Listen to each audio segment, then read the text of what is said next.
Hello, everybody. My name is Ray. Welcome to the Evangelical Dark Web. Today, we'll be talking about the vaccine, and we're going to be talking about its possible side effects. And this is how you go about getting it. I'm going to give you a walkthrough on how you can get the information for yourself rather than just tell you what it says. However, I think I'll do a follow-up video on what it actually does say, some of the highlights that we can gather from the data that we have reported. Now, it's important to point out that the vaccine as we know it is currently in uh, experimentation. These are the human trials. It was rushed to market, so we didn't have the testing that we would have for a normal vaccine. So, we're getting the real-time data on possible side effects, and it's worth going to the Vaccine Adverse Event Reporting System, or VAERS, to gather what the possible side effects would be. And I know what, the first thing that someone might say is that, well, this is not audited data. And they would be correct. But, while the reported side effects of the vaccine may not be audited, neither are the deaths from COVID-19, and neither are the cases. So it's a little bit moot at this point. So here you go. We select vaccine characteristics. So we want COVID-19. And then manufacturers. Let's just do all.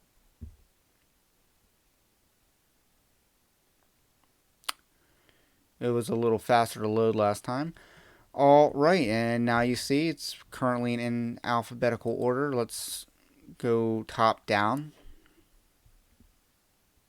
There you go, headache, number 1. And you can export that right here. And I'm going to not save it because I've already saved it. Okay, so now here's the second part. So, you can search through the vaccine data, and I believe it says it updates every Friday. So now I'm going to show you how to import it into Excel to make it more usable for you.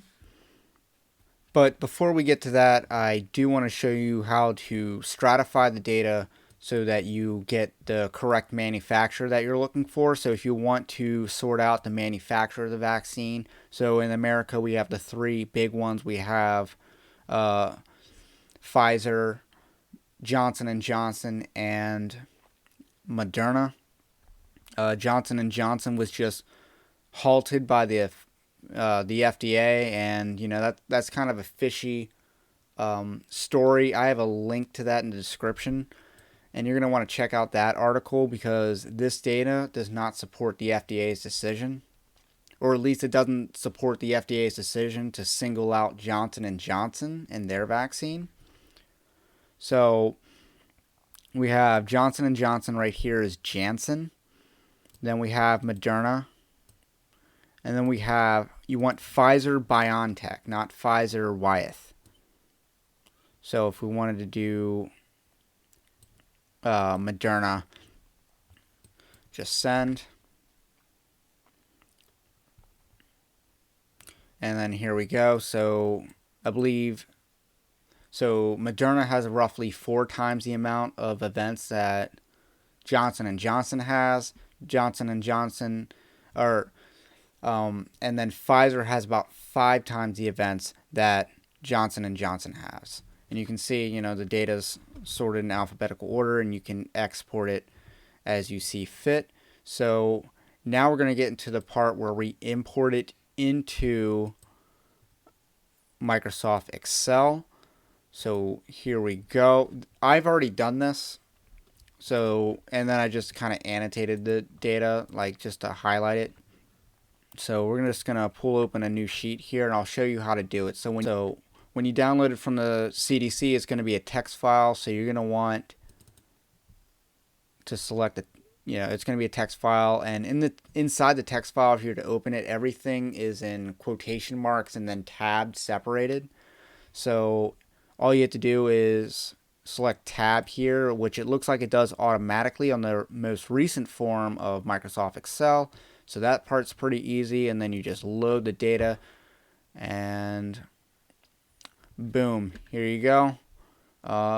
This tab's not really necessary. So either way, that's how the data kind of shows up. You get a symptom code, which I kind of hide because that doesn't mean a whole lot to me. So this is the data. This is the raw data of all of the vaccines. So, some key stats, death is labeled death, diarrhea, that's kind of interesting. SARS-CoV-2 test positive. So these are people that say they tested positive. And then there's COVID-19. Important notes about this. Obviously, more medical terms are used for things that we have common words for, so that's worth noting. Also, these are not mutually exclusive symptoms. So one symptom does not mean one event. Obviously, one event can have multiple symptoms, and this data reflects that. That's why it says there's 260,000 events reported. These are symptoms that are reported. The actual number of events is somewhere around 53,000.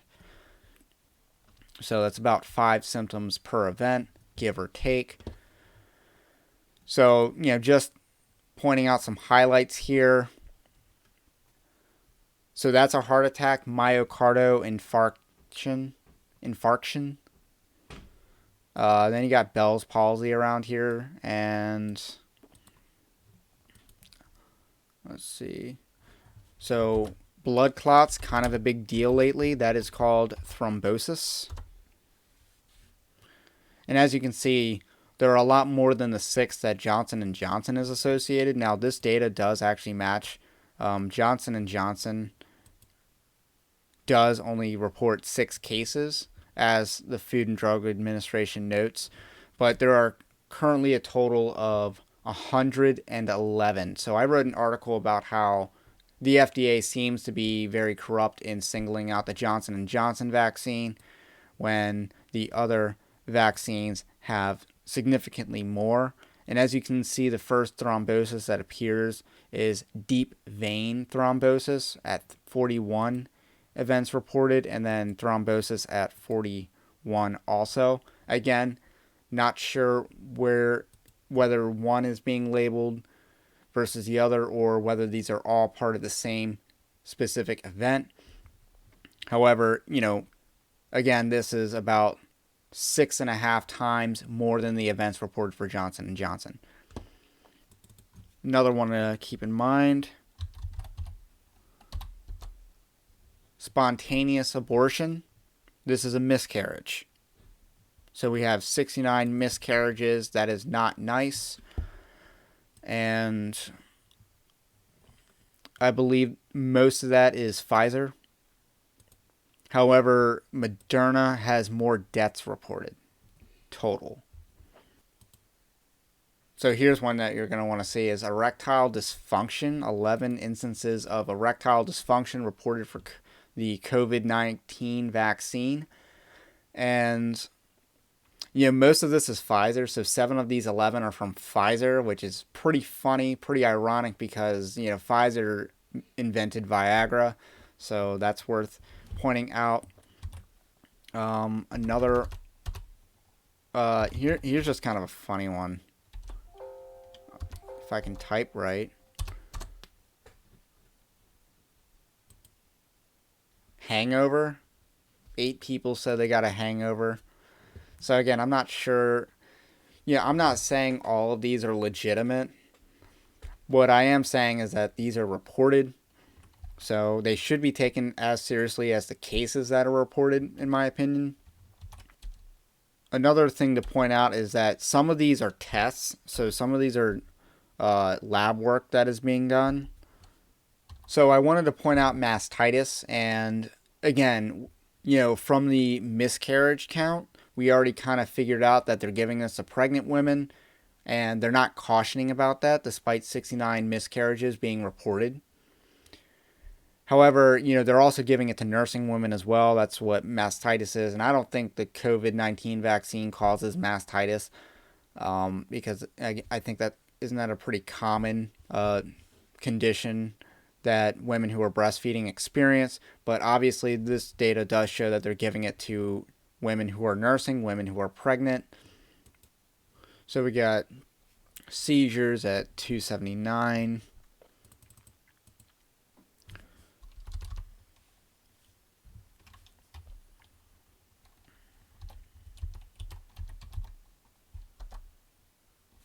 Again, heart attacks at 136. And Bell's palsy, that was one of the most serious ones that showed up in the first place. That's triple digits also. Thrombosis, and it's at 111. So it's important to note that not everyone reports to the VAERS system. So that's important to note. I'm not saying all these are legitimate, but I'm also saying that a lot of data is probably not being reported to the CDC. That's worth noting. And again, this is about being informed, and I'm trying to help you make decisions for your own health. I'm trying to empower you to have your own information.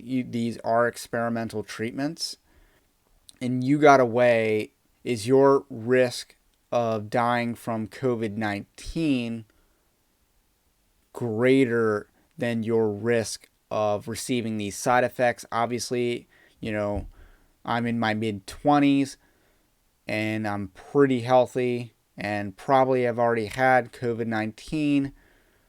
So therefore, my risk of dying from COVID-19 is probably less than my risk of getting erectile dysfunction from a Pfizer vaccine. So that's all I got to say about that. I will put this spreadsheet in an article in the description below, and you can check that out. And I hope that I've taught you how to search for this data yourself and make your own decisions. So my name's Ray. This is the Evangelical Dark Web. If you like this kind of content, do subscribe for more of it, and I will catch you on the next one.